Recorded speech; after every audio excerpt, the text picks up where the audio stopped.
Hello everyone, it's Nina and welcome back to my channel. Today we are going to be doing a video I do every year at the start of the new year, and that is to talk about my overall yearly TBR for the upcoming year. This year we are doing my 25 books I want to read in 2025, and I don't think I will ever go higher than 25 books on this TBR. So next year in 2026, we're not going to do a 26 books in 2026. I'll have to figure out an alternative title for this video for then. But at least for right now, I decided to pick out 25 books to include for this TBR. We have a good mix of a bunch of different things. Some books that have been on my TBR for a long time. Some books I've recently found out about and wanted to add to this list. Some books that I specifically want to do for videos on this channel that I think I'll really enjoy. As well as some pre-orders that I have for 2025 that have not yet come out. So with that intro out of the way, let's get right on into the video. I think I'm going to go starting off by talking about all the adult books I have, then we'll move into young adult and then some of the nonfiction books on this list. I have my trusty guide of all the books that I added to this list in my reading journal, so if I'm looking off to the side, it's so I can look there to double check which ones I'm going to talk about. Within the age categories, I'm going to talk about these in no particular order. So the first one I wanted to mention is The Gentle Art of Fortune Hunting by KJ Charles. This is one of KJ Charles's books, a little bit older in her backlist, but I think it's kind of gotten re-released recently with a new cover, and there was a sequel of it that came out in 2024. It is one of the KJ Charles books that was recommended to me in a previous video, so I'm excited to check this one out. And I'm pretty sure I can get both the audiobook and the ebook from my library. I also have a pile behind me that you probably can't see of all of the books on this list that I also have as part of my physical TBR. And one of those books is The Duke's Sister and I by Emma Claire Sunday. This is a sapphic historical romance that I recently picked up at Barnes & Noble. It's also a signed edition, which is really cool. And I also know that I can get an audiobook of this through Hoopla. And I'm always on the look for more historical queer romances to add to my ever-growing TBR of that category. So happy to check this one out. Obviously the title is a play on the first Bridgerton book, The Duke and I, but I don't know if the plot in any way is similar to that Bridgerton book. I guess I'll just have to read it and then find out. Okay, the next book on this list is one I'm very excited about, and that is that I am going to start reading the Heaven Official's Blessing series by MXTX. This is the new special edition that came out of the first volume. I think there's 8 of these in total. The full standard editions have already been released, but they started re-releasing them with these new special hardcover versions that have sprayed edges and a design under the dust jacket, and they are so incredibly beautiful. I'm really hoping that I enjoy this first volume so that I can go ahead and collect the other ones of the special editions when they come out. But anyway, this is a Danmei series, which is Chinese boys love. I previously have read MXTX's other 2 series, which is the Scumville Self-Saving System and the Grandmaster of Demonic Cultivation. This is her most recent series and also her longest. And a lot of people say this is actually her best work, even though it's probably a little bit less popular than the Grandmaster of Demonic Cultivation. I'm super excited to check this one out. I've definitely seen tons of art of the 2 main characters for years now, so I'm excited to learn more about them and get involved in checking out this story. The next book on this list is a new release that has not yet come out, and that is the 3rd book in the Emily Wilde's Encyclopedia of Fairies series, which is Emily Wilde's Compendium of Lost Tales. This book I don't have pre-ordered because I don't own the rest of the books in the series, but if I really like this last one, I probably will end up buying the full series in the future.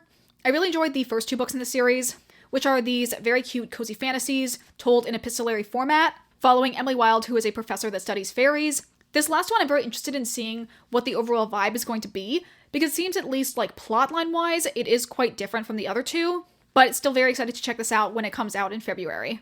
Okay, the next book I have on my list is another one for my physical TBR, and that is Sword Crossed by Freya Marsk. I have read Freya Marsk's other full completed trilogy, which is The Last Binding, and I really love that series. It definitely was one of the first books that kind of kicked off my love for queer historical fantasy romance. And in 2024, she had this standalone come out that is pretty similar in genre.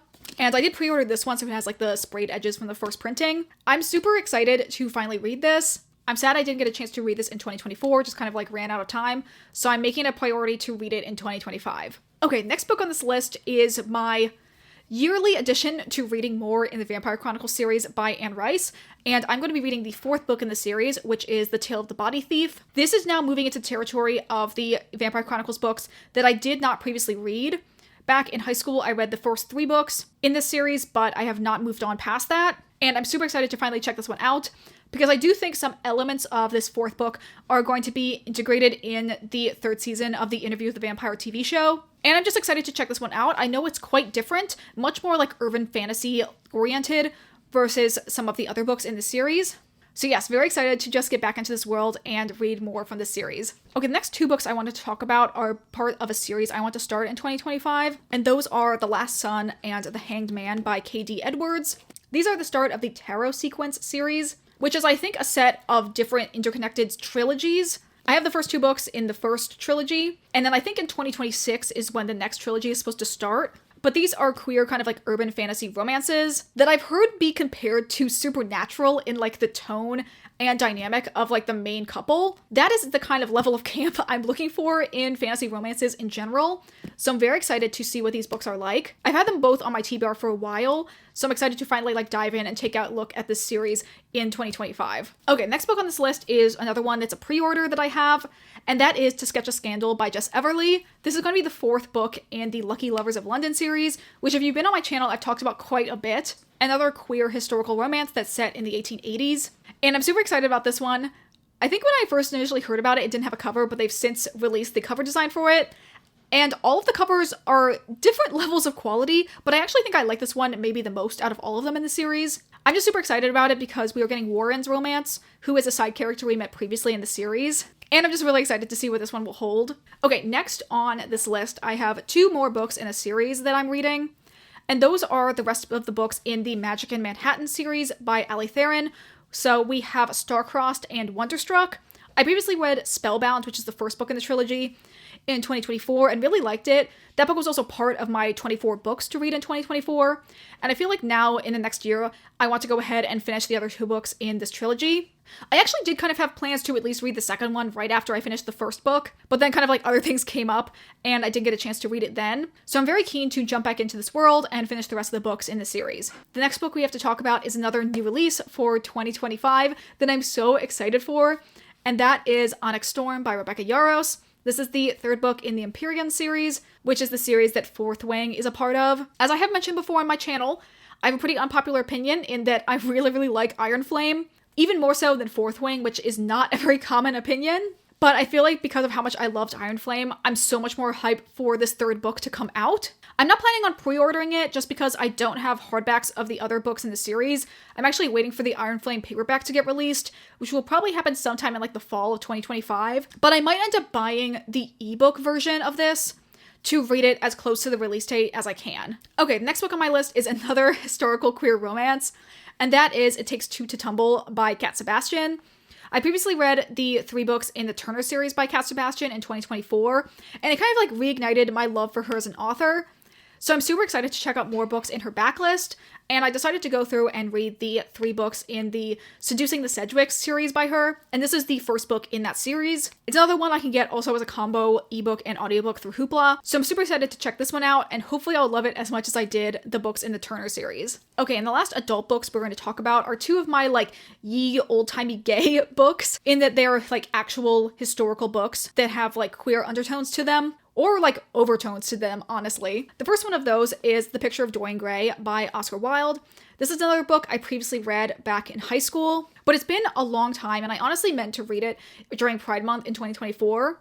And yeah, I just really want to have a chance to read this again, especially since I have this really beautiful Barnes & Noble edition of it. And the other book in this category is Morris by E.M. Forster. This is another like quintessential queer classic that I've never read, but I really want to watch the movie adaptation.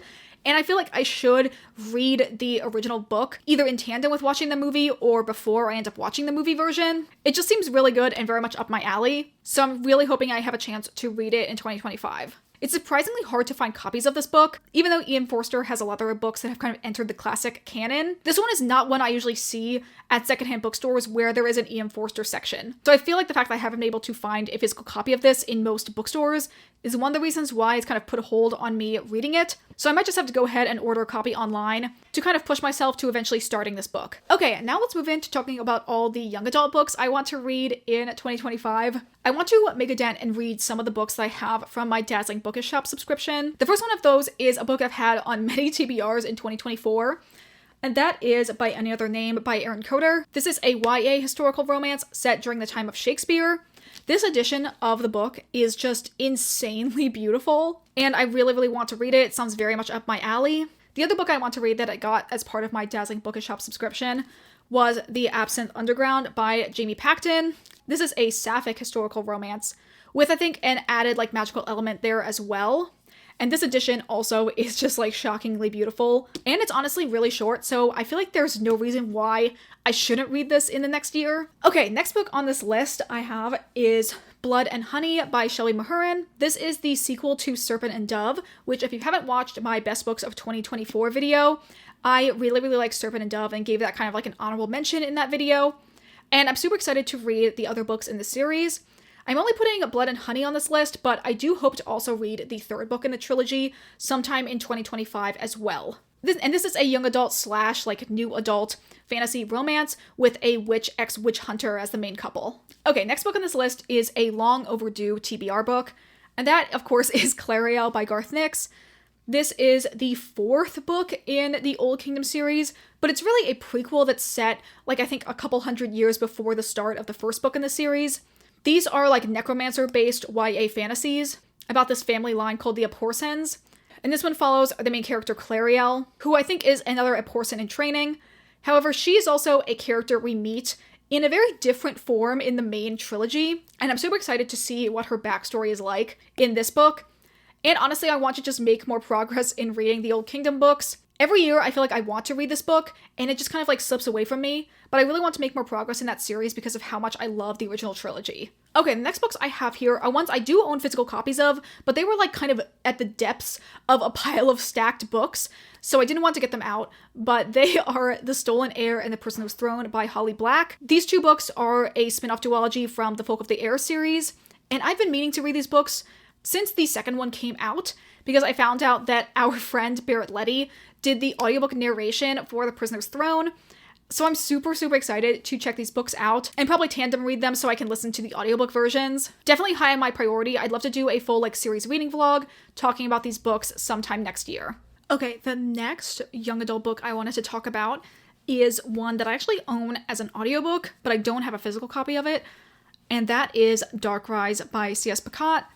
I have previously read the entirety of the Captive Prince trilogy, and I did enjoy the second two books in that series quite a bit, so I wanted to see what C.S. Pacat's YA series was like. I believe in 2024, the second book in that trilogy came out, and I don't know if the third book in the series has gotten a release date or anything, but this was one of the books that was on my 2024 TBR that I didn't get around to reading. And since I do already own the audiobook, this is something I want to read eventually. So hopefully I make some time in 2024 to start this series. And the last young adult book I have on this list is another new release for 2025 that I have pre-ordered, and I'm so incredibly excited about this one. That is, of course, Sunrise on the Reaping by Suzanne Collins. I literally have like a notification on my phone for the release day of this book. I'm just so incredibly excited to check it out. I definitely am going to be doing some type of reading vlog when I get this book. But for those living under a rock, there is going to be a new installment in the Hunger Games series. This is kind of like a 0.5 prequel book that is going to be focused on the 50th Hunger Games, which is the one that Hamish participated in when he was a teenager. Super excited to check this one out.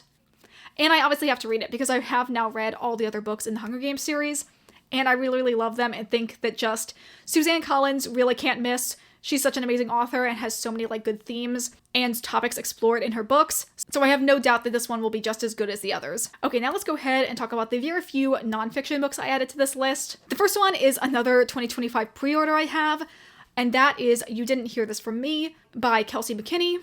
This is a nonfiction book focusing on the topic of gossip, and Kelsey McKinney is the host of the podcast Normal Gossip. So this book seems like very much an extension on the topic and the research she's done as part of her podcast. I'm super excited for this one. I have this book on pre-order, and I'm going to be going to one of her like live show / book tour events that's happening as part of the release for this book with our friends that actually introduced us to the podcast Normal Gossip. So hopefully that will be very fun.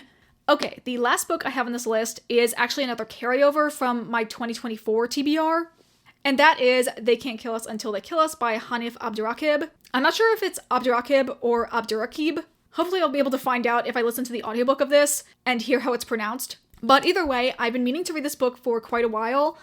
The main reason why I put it off from last year is the fact that I know it's going to be very emotional. This is like a combination, like memoir slash like collection of essays that focus on a bunch of different musical acts and Abdurakib's like connections to them. So it's like part memoir, part music review. Part of the reason that I kind of put off reading this book is because I know it is very emotional and I feel like I'm going to get really choked up and like sad when I read it. And usually I kind of shy away from books that I know will make me cry. But at the same time, I know it's going to be really amazing. I did start reading this book as just like an ebook sample, and I think Abdurakib's writing style is really, really beautiful. So I really do want to eventually read this book. And I feel like since I missed out on reading it last year, I should definitely prioritize it and try and read it sometime in 2025. Okay, that is a full look at the books I have for my 2025 TBR. I actually feel like I did pretty good and read like over half of the books I had on my 2024 list. So I'm really hoping I can continue that momentum and read as many of the books I talked about in this video sometime in the coming year. If there's any books on this list you think I should do dedicated reading vlogs for, I'd love to hear your suggestions in the comments down below. But that is going to be it for this video. If you enjoyed, please consider liking, commenting, or subscribing if you aren't already. Consider following me on the Storygraph if you'd like to see my reading updates in real time, as well as my Bookstagram, which is linked in the description. And that is going to be it for me today. I hope you all have a wonderful day, and I will see you all in the next video. Bye!